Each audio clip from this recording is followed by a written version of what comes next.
గెలిచినా ఓడినా తనదెప్పుడు ప్రజాపక్షమే అన్నారు మాజీ మంత్రి ఆర్కే రోజా.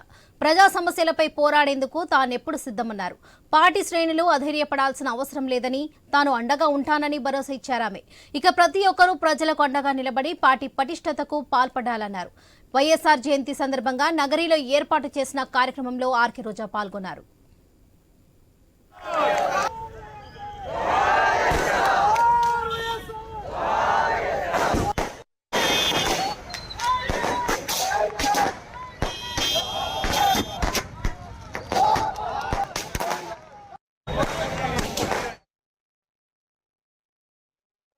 బ్రాండ్, ఆయన ఒక లెజెండ్. సో రాజశేఖర రెడ్డి గారు మనకి కనిపించకుండా పోయిన తర్వాత అందరూ కూడా తల్లడిల్లిపోయాం.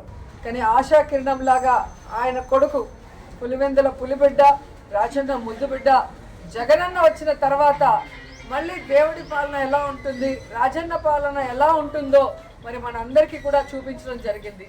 మొన్న ఎలక్షన్స్లో మనం ఓడిపోవటం అనేది కొంచెం బాధాకరమైన విషయమే. అయినా మనం ఓడినా గెలిచినా అధికార పక్షంలో ఉన్నా ప్రతిపక్షంలో ఉన్నా మనం ఎప్పుడు ప్రజల పక్షానే.